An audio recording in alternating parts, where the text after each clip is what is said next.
So, we're kind of in an interesting spot right now with Yu-Gi-Oh! Make sure you guys smash the link crap out of that subscribe button so you guys don't miss out on more Oz content. Today you kind of get just the random ramblings of MCole40 kind of talking about where we're at right now and like this super little odd stage with the game. So right now, in terms of the best decks in the room with Malice and Ryzel, you understand that after the confirmation that we got earlier in the week that there is more stuff coming for Malice.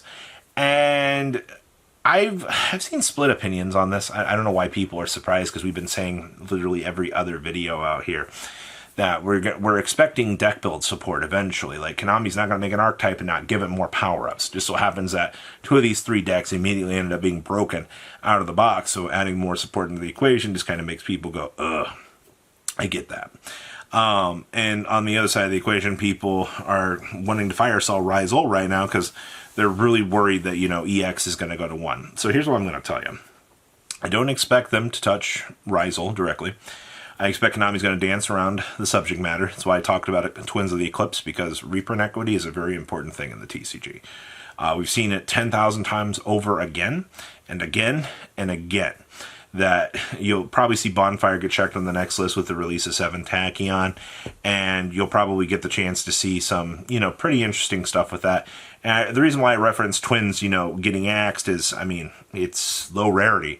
Konami acknowledges most of these things, and I'm pretty sure that would be the target. Maybe, you know, it really depends on, you know, which side Konami wants to go down out here, try to clean things up. So, honestly, I don't know why you're all shocked that this stuff is coming. We've been saying it for weeks, and genuinely people are just like, I can't believe that Malice is getting more support. You know, like, how would Konami power this? What do you mean Konami knew goddamn well that they were going to give you this support. You knew goddamn well that they were going to give you this support. Why are you so... I can't believe this. How dare they? No! Like, come on, man. This is the shit I genuinely read on the internet. So, there's that. So, Supreme Darkness here for a second. So, Supreme Darkness pre-sales, a lot cheaper than people were expecting. That's frickin' awesome. The Malcharmy clocking in about $50. I'm not surprised. It was cheaper on initial release out here. You had people...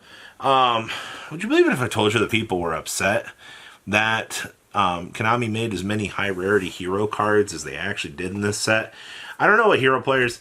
Like, hero players want high-rarity cards, but they don't want high-rarity cards? Like, I don't understand. Like, Dead End Prison, the Neos is a one-up. You pick up one QCR. Toxic Bubble might be a couple of, depending on how you're going to do it. Dead End Prison, I mean, depends on the build. I don't really feel like you're going to need a lot of those. But, like, there's... The disconnect on these things is kind of crazy. Expected value on this product going forward, and I'm going to put this out there now. If you're expecting these to be $85, $90 boxes in the future, it's not going to happen. With the way that the secrets line up in this set, it's a very lore-heavy thing. Card prices are going to be very skewed for a long time. There's going to be a lot of cheap things in this set. And that's a good thing. All right, but the problem is the expensive things are going to be expensive because there's no offset of distribution of value. And of course, that's why you're looking at, you know, the ultra rare Primite card being a $20 card, and what, the next closest ultra is a couple dollars. You know, that's what happens. And Konami did us a solid, I guess, by not printing the barrel as a secret rare, because the thing would have been expensive. But you have the offset of value there by them choosing to print it as an ultra, because now it creates a very expensive ultra. Konami is very much banking on this. I guess this is the next point here. This Blue Eyes deck that's coming out here is going to be a very crucially important thing to the game, because to Konami, it is the opportunity to get budget players into the game. There's a lot of good hand traps in there. Konami said, hey, we acknowledge that you guys need Malcharmy. Fool Wars, we're going to put Fool Wars into the Quarter Century Stampede set. You can get this, which, you know, comes down to the Magia discussion of, you know, is Magia probably going to be in there?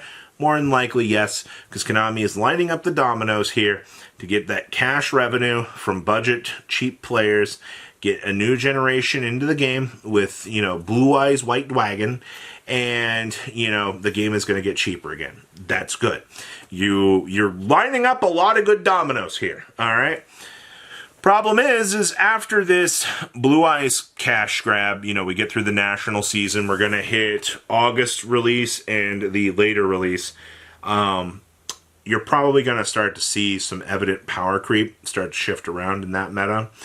And that's where your next problems are going to be. We have another deck build pack on the horizon already, which, you know what?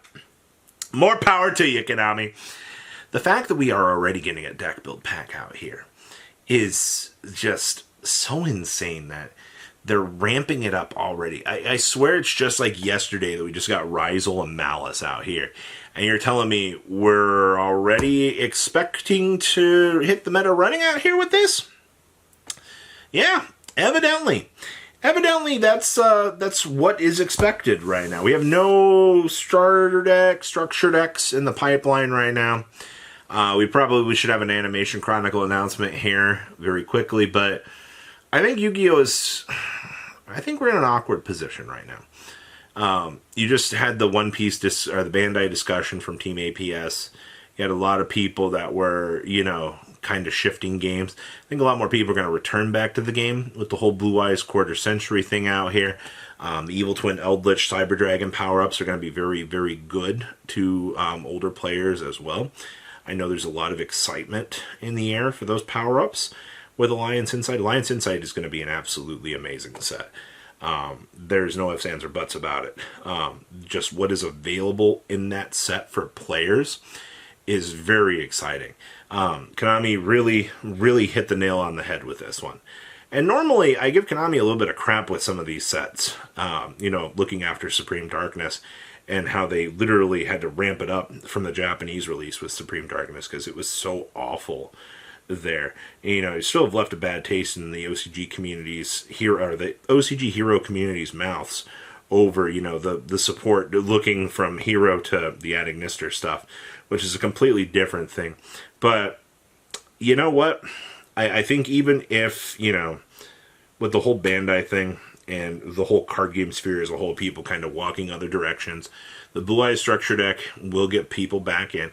Konami's making an effort to push down card prices, but this is the cycle. We're on the downward side part of this right now. All right, we will be on the ramp up probably in the later half of the year with the next level power creep. It's where, we get into the awkwardness that this is.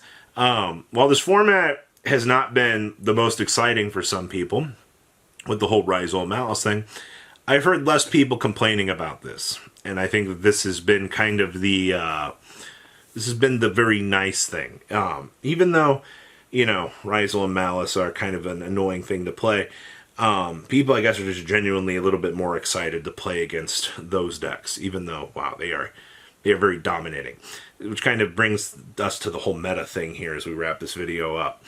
With the way the meta is in Supreme Darkness not appropriately power creeping the meta, you need every core set to change things a little bit.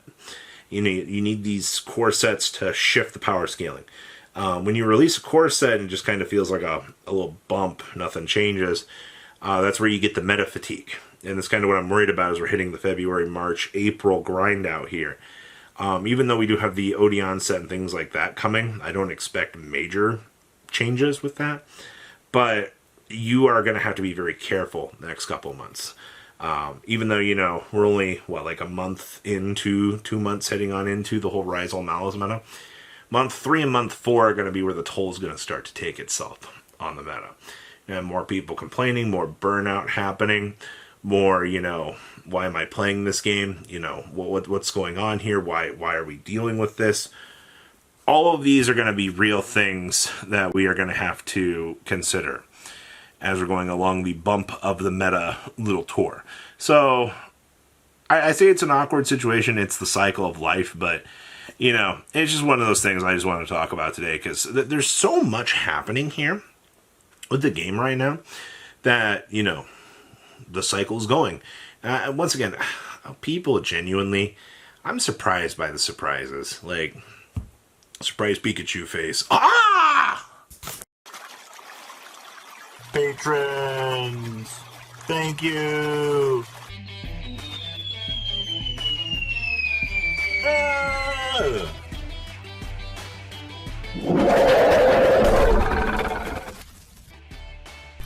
Thank you so much for watching. Check out these other videos.